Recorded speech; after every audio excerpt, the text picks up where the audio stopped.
신명기 7장 12절로 16절의 말씀입니다. 신명기 7장 12절로 16절 말씀 봉독하겠습니다. 너희가 이 모든 법도를 듣고 지켜 행하며 내 하나님 여호와께서 내 조상들에게 맹세하신 언약을 지켜 내게 인애를 베푸실 것이라. 곧 너를 사랑하시고 복을 주사 너를 번성하게 하시되 내게 주리라고 내 조상들에게 맹세하신 땅에서 내 소생에게 은혜를 베푸시며 내 토지 소산과 곡식과 포도주와 기름을 풍성하게 하시고 내 소와 양을 번식하게 하시리니 내가 복을 받으니 만민보다 훨씬 더하여 너희 중에 남녀와 너희 짐승의 암수에 생육하지 못함이 없을 것이며 여호와께서 또 모든 질병을 내게서 멀리하사 너희가 아는 애굽의 악질에 걸리지 않게 하시고 너를 미워하는 모든 자에게 걸리게 하실 것이라. 내 하나님 여호와께서 내게 넘겨주신 모든 민족을 내 눈이 긍휼히 여기지 말고 진멸하며 그들의 신을 섬기지 말라. 그것이 내게 올무가 되리라. 아멘.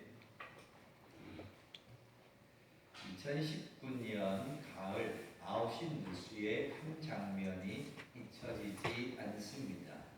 그날 방송 뉴스 시간에 보도되어진 내용은 광화문에서 도로를 사이에 두고 서로 의견이 다른 사람들이 서로의 주장을 크게 소리치는 장면이었습니다. 확성기를 통해서 피켓을 들고 머리띠를 두르고 자신들이 하고 싶은 이야기를 큰 소리로 이야기하는 장면입니다.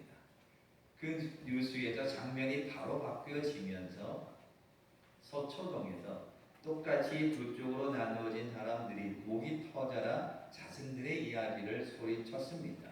장면이 바뀌어 여의도에 있는 국회의사당 앞에서도 똑같이 서로 나누어진 사람들이 큰 소리로 자기들의 이야기를 외치고 있었습니다.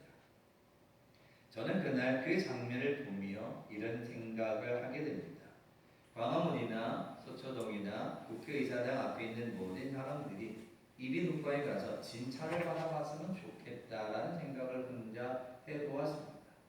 왜 그렇게 생각했는가 하면 그렇게 큰 소리를 이야기하고 피켓 들고 머리띠 두르고 오랜 시간 오랜 날을 크게 외쳤다면 자신들의 이야기가 아니라 상대방의 이야기가 다 들릴 텐데 그렇게 크게 외치면 다른 사람들이 하는 이야기가 다 들릴 텐데 어떻게 더 사람들은 그렇게 크게 이야기하는데 상대방의 이야기는 하나도 듣지 않을까라고 생각해서 이비인후과에 좀 가봤으면 좋겠다 생각한 적이 있습니다. 그런데 그날 그 뉴스를 당하고 난 다음에 그 고민은 금방 해결되었습니다. 사람들은 자기의 목소리가 커서 상대방의 목소리가 들리지 않았던 겁니다. 상대방의 목소리가 크면 클수록 내 목소리도 내 주장도 내 이야기도 더 커지기 때문에 내 목소리가 더 커지면 더 강하면 상대방의 이야기는 들리지 않는다라는 것을 알게 되었습니다. 내 주장을 이야기하고 내 목소리만 외치다 보니 상대방의 이야기는 들리지도 않고 들을 생각도 없구나 하는 것을 깨닫게 되었습니다. 이런 모습은 시위 현장에만 있는 것이 아니라 우리가 살아가는 세상에서도 똑같습니다.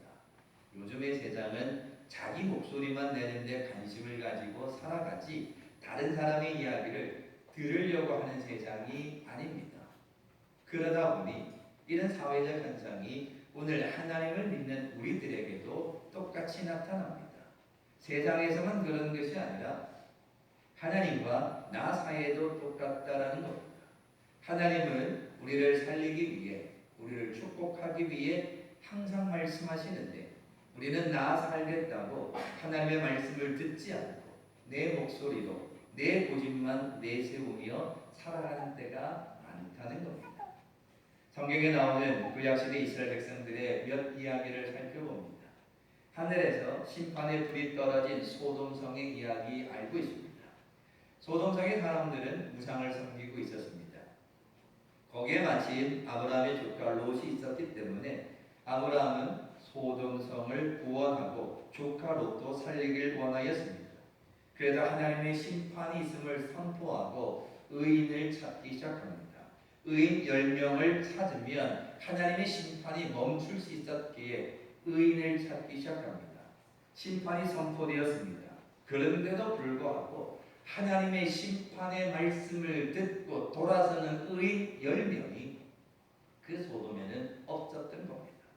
자기 이야기만 하고 우상을 섬기고 악을 행하는 거지, 심판이 임하였다라는 그 하나님의 말씀을 듣고 심판이 선포되었는데도 하나님의 말씀을 들으려고 하는 사람이 10사람이 없었던 겁니다. 소돔성의 사람들은 자기들의 생각에만 사로잡혀 있었고 결국 심판의 불이 떨어지고 말았습니다. 하나님이 세상을 지으셨습니다. 참 좋아하셨습니다. 그런데 어느 날 죄악이 세상에 가득한 것을 보고 하나님이 마음에 근심하셨습니다. 이렇게 계속해서 두었다가는 이 아름다운 세상이 죄악된 세상이 될 것 같아 하나님은 세상을 다시 창조하고 싶었습니다. 그래서 다시 창조하기 위해 이 세상을 심판해야겠다. 그 심판의 방법이 홍수였습니다. 죄악이 너무 많아서 하나님은 죄악된 세상이 아니라 아름다운 세상으로 다시 창조하려고 홍수 심판을 정하셨고, 그리고 세상을 홍수로 심판하려 하십니다. 하나님은 홍수로 심판하시기 전에 아무런 경고 없이 심판하지 아니하시고 자신의 형상을 따라 지은 인간을 사랑하셨기 때문에 마지막 구원의 방법을 알려주셨습니다. 당대의 의인이라고 하는 노아를 선택하셔서 하나님은 심판의 모든 것을 알려주었습니다. 심판의 이야기를 들은 노아는 어떻게 하였습니까? 당시의 모든 사람들에게 하나님의 홍수 심판이 있을 것이니 준비하라고 하였습니다. 그런데 사람들은 아무도 하나님의 말씀을, 노아가 전하는 그 하나님의 말씀을 그 노아 시대 사람들은 아무도 듣지 않았습니다. 자기들의 이야기만 합니다. 홍수 일어나지 않는다. 세상에 사람들이 많은데 이 세상이 어떻게 물에 잠겨 죽을 수가 있느냐? 오히려 높은 산에 방주를 짓는 노아를 비웃기 시작합니다. 하나님의 말씀이 선포되었는데도 하나님의 말씀을 듣지 않는 노아 시대 사람들은 자기 이야기만 합니다. 에이, 심판이 없다. 무슨 심판이냐? 라고 자기들의 이야기만 합니다. 하나님의 말씀을 들었다면 살 수 있는 기회가 있었는데, 하나님의 말씀을 들었다면 방주로 들어가 살 수 있는 기회가 있었는데 아무도 듣지 않습니다. 자기 소리만 합니다. 노아의 식구들만 살아날 수밖에 없었습니다. 이스라엘 백성들이 나라를 잃어버린 이유가 어디에 있습니까? 사울 왕이 세워지고 다윗이 왕이 되고 솔로몬이 왕이 되고 그렇게 왕들로 이어갑니다. 다윗이 왕이 되었을 때 하나님의 마음에 합한 자였기에 하나님은 다윗을 축복하셔서 다윗으로 인하여 이스라엘을 강하게 세워주셨습니다. 그런데 다윗이 죽고 솔로몬 이후에 그리고 그 아들로 이어지면서 그 하나님의 선한 말씀의 영향력이 사라지기 시작합니다. 하나님의 말씀을 온전히 들었던 왕들이 아니라 여호와 보시기에 악을 행하는 왕들이 등장하기 시작합니다. 요시아나 히스기야 몇 왕은 하나님의 말씀에 순종하여 여호와 보시기에 정직히 행한 왕인데 대부분의 왕들은 하나님의 말씀을 듣지 않습니다. 우상을 섬깁니다. 그래서 하나님이 선지자를 보내서 이스라엘이 멸망할 것을 선포하게 하십니다. 하나님은 이스라엘 백성들을 사랑하셔서 나라를 잃어버리거나 포로로 가거나 멸망하는 것을 원치 않으셔서 하나님은 선지자를 보냅니다. 이사야를 보냅니다. 예레미야를 보냅니다. 하나님의 심판이 있음을 선포합니다. 그런데 그때 당시 이스라엘 백성들은 어떻게 합니까? 이사야를 위협하고 예레미야를 위협하고 선지자를 때리고 선지자를 쫓아냅니다. 그리고 그들이 하는 말이 우리는 택함받은 백성이기 때문에 우리는 하나님의 택함받은 이스라엘 백성이기에 절대로 심판받지 않는다라고 이야기합니다. 하나님이 선지자를 보내서 심판을 선포하는데 이스라엘 백성들은 자기들 이야기만 합니다. 자기 소리만 냅니다. 우리는 심판받지 않는다. 우리는 죽지 않는다. 결국 그들은 하나님의 말씀을 듣지 않습니다. 그리고는 포로로 잡혀가고 나라를 잃어버리고 이스라엘은 멸망하게 됩니다. 하나님의 말씀을 듣고 그 길로 순종하게 되면 축복하시는 은혜가 있지만 말씀을 듣지 않고 자기의 길로 가게 되면 그 결과는 불을 보듯 뻔하다라는 오늘 말씀의 신명기의 배경이 된 이스라엘 백성들, 애굽을 탈출한 이스라엘 백성들도 마찬가지입니다.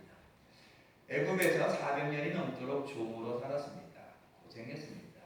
그래도 하나님이 고생한 이스라엘 백성들을 구원하시기 위해 준비된 지도자 모세를 택하고 모세로 하여금 이스라엘 백성들을 구원토록 하셨습니다. 그리고는 이제 광야를 지나갑니다.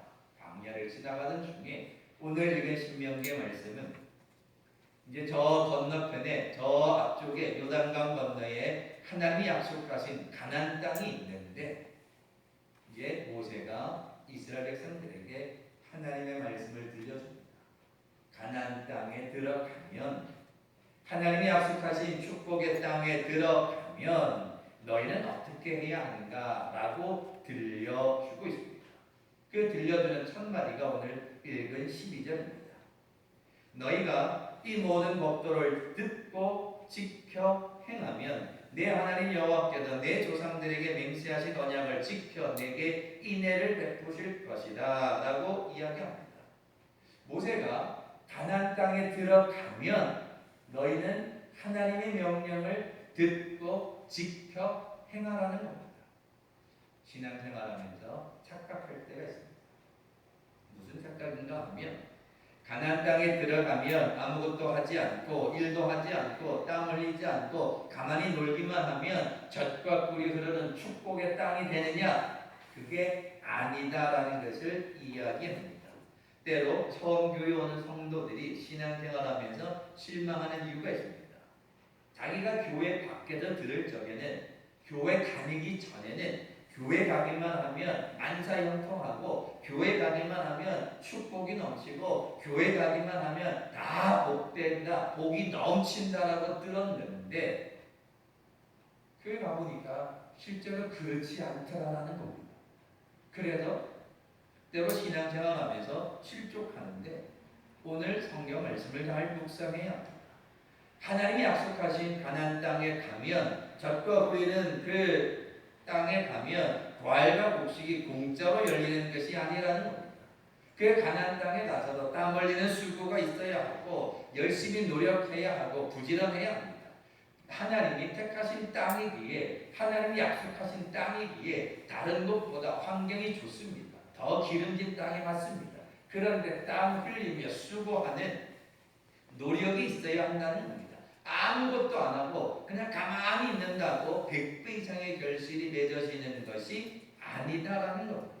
그래서 모세가 하나님이 약속하신 가나안 땅에 가면 이제 광야를 거의 지나왔으니까 이제 요단강만 건너가면 가나안 땅인데 이스라엘 백성들 마음속에 광야에서 고생했으니까 종으로 400년 동안 고생했으니까 가나안 땅에 가면 놀아도 되겠지? 가나안 땅 가면 아무것도 안 해도 되겠지? 축복의 땅에 가면 그냥 놀고 먹어도 되겠지? 그냥 아무 일도 안 해도 되겠지? 라고 생각하는 겁니다. 그럴 때 모세가 들려준 거죠. 아니라는 겁니다. 너희가 이 모든 법도를 듣고 지켜 행하여야 한다라는 겁니다. 하나님의 말씀을 듣고 지켜 행할 때에 그 말씀을 따라 살아갈 때에 100배 이상의 축복의 결실이 맺어진다는 겁니다. 그래서 가나안 땅에 가면 너희가 축복의 삶을 살아가려면 하나님의 말씀을 듣고 그리고 그 말씀을 지켜 행하면 하나님이 축복하시기를 13절 말씀에 너를 사랑하시고 복을 주사 너를 번성하게 이렇게 이야기합니다. 번성하게 하시는 축복을 주신다는 겁니다. 누가? 하나님 누구에게? 이스라엘 백성들에게. 어떤 이스라엘 백성들에게? 하나님의 말씀을 듣고 지켜 행하는 이스라엘 백성들에게 무엇을? 번성하는 축복을 주신다는 겁니다. 13절에도 보면 내 소생에게 은혜를 베푸시며 내 토지와 소산과 곡식과 포도주와 기름을 풍성하게 하시고 내 소와 양을 번식하게 하시리니 번성하게 하시리니 기록해 주고 있습니다. 이 말씀은 이 하나님이 소생에게 우리가 가지고 있는 이 물질, 토지, 소산, 곡식, 포도주, 기름, 그러니까 소, 양, 그러니까 지금으로 말하면 물질입니다. 돈입니다. 경제입니다. 이런 것을 축복하시는데 누구에게? 말씀을 듣고 지켜 행하는 사람에게. 누가? 하나님이. 왜? 말씀을 듣고 지켜 행하는 그 믿음에 축복해 주신다는 겁니다. 14절 보시면 만민보다 훨씬 더하여 너희 중에 남녀와 너희 짐승의 암수에 생육하지 못함이 없을 것이다. 만민보다 뛰어나게 하신다는 겁니다. 누가? 하나님이. 누구에게? 우리의 자녀들에게.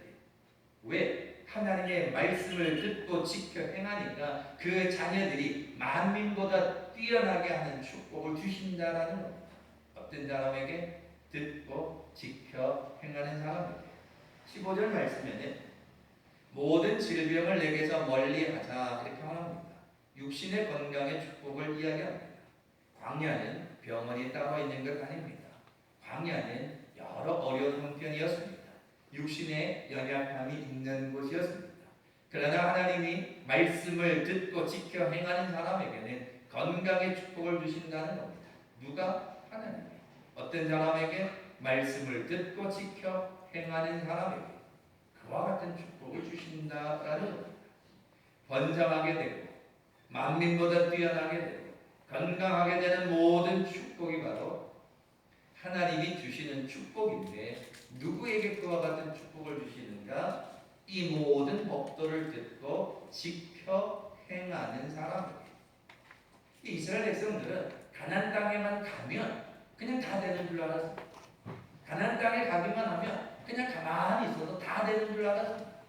그런데 하나님의 말씀은 듣고 지켜 행하면을 이야기하고 있습니다. 가족 공동체가 행복하기 위해서는 서로의 이야기를 잘 들어야 됩니다. 그리고 지켜야 합니다. 부모님은 자녀들의 모습을 이해하고 자녀들은 부모님의 마음을 이해하고 서로의 이야기를 다 듣고 지킬 때에 그 가정이 행복한 가정이 되고 공동체가 됩니다.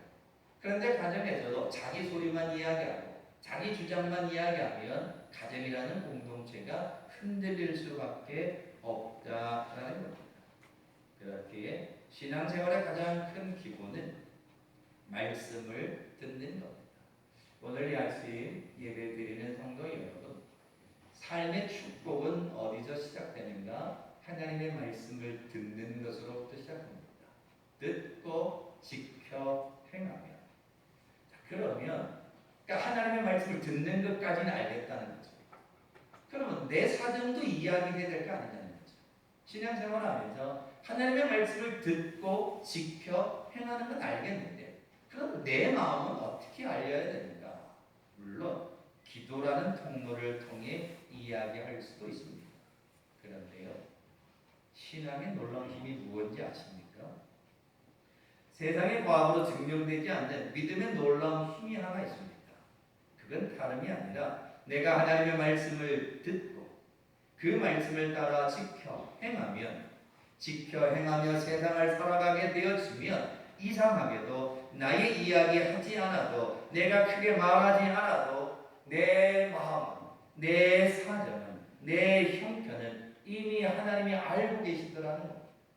그러니까 우리는 막 크게 떠들어야 막 이야기해야 내 사정을 알아주는 것 같은데 신앙의 놀라운 힘은 내가 그 하나님의 말씀을 듣고 그 말씀을 따라 살아가기만 하면 믿음으로 살아가는 일에 정신이 없이 그저 예배하고 찬송하고 말씀대로 살아가려고 노력하며 하나님의 말씀에 사로잡혀 정신없이 신앙생활하며 내가 구하지 않아도 내 마음과 내 형편과 내 사정을, 내 머리카락까지 하나님이 다 헤아리고 계시더라는.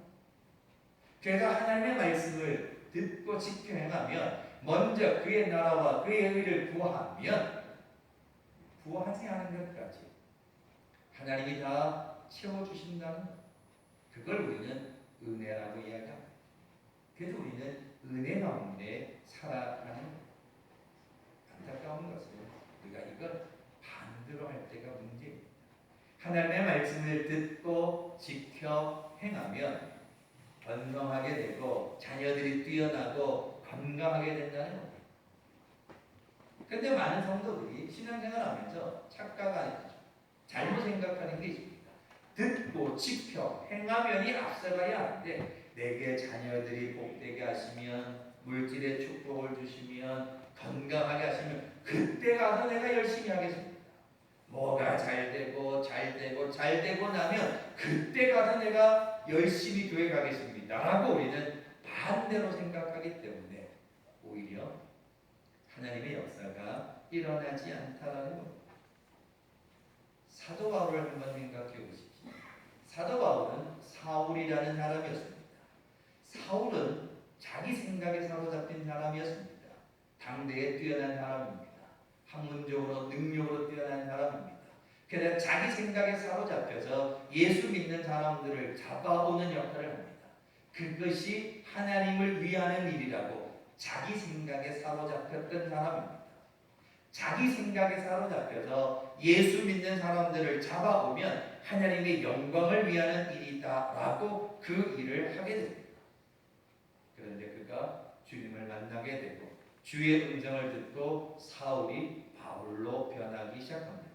바울이 된 다음에는 그가 가졌던 모든 것들을 다 버리기 시작하고 학문이나 지식 이 모든 것들을 어리석은 것으로 여겨 배설물로 버리기 시작합니다. 그리고 나서 그가 깨달은 다음에 했던 말이 무엇입니까? 자기 생각에 사로잡혀서 예수 믿는 사람들을 잡으러 다녔을 때 그 자기의 수많은 죄를 스스로 고백하기를 나는 죄인의 우두머리였다는 것. 우두머리가 되려고 한 게 아니었습니다. 자기 생각에 사로잡혀서 예수 믿는 사람들을 열심히 잡아오는 것, 그게 자기 일이라고 생각했더니 나중에 하나님의 은혜를 깨닫고 나니까 나는 죄인의 우두머리였다라고 이야기합니다. 그러나 주님의 음성을 듣고 변화되어지기 시작하고 하나님의 말씀을 듣고 성령에 사로잡히고 내 안에 내가 살아있는 게 아니라 예수님이 살아있다라는 믿음의 고백을 한 다음에는 하나님의 종이 됩니다. 종으로서 하나님의 말씀을 전하는 사람으로 바뀌어집니다. 자기 생각에 사로잡힐 적에는 죄인의 우두머리가 되었는데 하나님의 말씀을 듣게 되어지니 복음에 사로잡힌 종이 되었다라는 것. 이제 말씀을 맺으려 합니다. 오늘 아침 예배드리는 성도 여러분, 여러분의 가정이 번성하게 되는 축복이 함께 하시길 바랍니다. 여러분의 가정의 자녀들이 만민보다 뛰어나게 되는 축복이 함께 하시길 바랍니다. 여러분 모두가 다 강건하고 건강하게 되는 축복이 함께 하시기를 바랍니다. 그런데 지금 이렇게 말씀드린 것, 가정, 자녀, 물질, 건강, 너나 할 것 없이 모두가 바라는 우리의 기도 제목, 너나 할 것 없이 모두가 소망하는 제목들입니다. 근데 이런 것들이, 이런 가정, 자녀, 건강, 물질, 이 모든 것의 시작이 어디라고 이야기합니다? 하나님의 말씀을 듣고 지켜 행하면 하나님 그와 같은 축복을 주신다라는 겁니다. 오늘 저는 말씀의 결론을 이렇게 끝내려 합니다. 말씀을 듣고 지켜 행하는 이것의 시작이 바로 예배라는 겁니다. 그래서 교단에서 오늘은 예배 회복의 날로 정한 이유가 거기 있습니다. 그리고 우리가 예배를 통하여서 말씀을 듣고 그 말씀 가운데 지켜 행할 때에 하나님의 놀라운 축복이 넘치게 된다는 겁니다. 듣고 지켜 행하는 것의 가장 첫 시작은 예배라는 겁니다. 우리가 바이러스로 인하여 온전하지 못하게 여러 가지 예배를 드립니다. 여러 방법으로 드리고 있습니다. 예배가 회복되어져야 합니다. 거기서부터 하나님의 축복이 새롭게 시작되기 때문입니다. 오늘 아침 예배드리는 모든 성도 여러분, 가정의 축복이 넘치고 자녀들이 잘 되고 물질의 복을 받고 건강의 축복, 저도 바라는 기도 제목입니다. 저도 우리의 가정이, 우리의 자녀가 그렇게 되었으면 하는 기도 제목으로 늘 기도합니다. 그런데 그것의 시작은 하나님의 말씀을 듣고 지켜 행하는 예배라는 가장 기초라는 겁니다. 가장 기본 단위라는 겁니다. 가장 기준이 되는 게 예배라는 겁니다. 그렇게 오늘 아침 예배드리는 모든 성도 여러분, 날마다 하나님의 축복을 경험하기 위해 우리가 하나님의 말씀을 듣고 지켜 행하는 일에, 열심을 다하여 예배드리는 일에, 하나님을 찬송하는 일에 열심을 다하는 주의 백성들 되시기 바랍니다. 예배하면, 찬송하면, 하나님 앞에 나와 하나님의 말씀으로 살아가면 하나님은 선물 보따리를 크게 이미 준비하고 계십니다. 단지 우리가 듣고 지켜 행하지 못하고 예배하지 못해서 그 축복의 보따리를 풀어야 되는데 풀지 못하고 있는 우리의 모습입니다. 그렇게 늘 언제나 하나님 앞에 예배하는 우리가 되어서 내 목소리가 아니라 하나님의 말씀을 먼저 듣고 그 말씀을 따라 예배하는 모든 성도들 되셔서 오늘 이건 본문에 기록되어진 가정의 축복이, 자녀의 축복이 강건케 되는 그 놀라운 축복이 오늘 아침 예배드리는 여러분 모두에게 함께하기를 주님의 이름으로 축원합니다. 기도하겠습니다. 고마우신 아버지 하나님 감사를 드립니다. 오늘 우리가 예배하며 찬송하며 기도하는 믿음의 사람들 되게 도와주시옵소서. 그저 내 목소리만 주장할 것이 아니라 이제는 다시 한번 하나님의 말씀을 먼저 듣고 지켜 행하는 예배하는 믿음의 사람들에게 인도하여 주시옵소서. 하나님의 말씀을 듣지 아니하고서 세상 살아갈 수 없음을 깨닫게 인도하여 주셔서 하나님의 말씀을 듣는 일에 예배하는 일에 열심을 다하여서 우리 모두가 다 하나님이 주시는 놀라운 축복 가운데 살아가는 주의 자녀들 다 될 수 있도록 인도하여 주시옵소서. 감사드리며 예수님의 이름으로 기도하옵나이다. 아멘. 찬송 550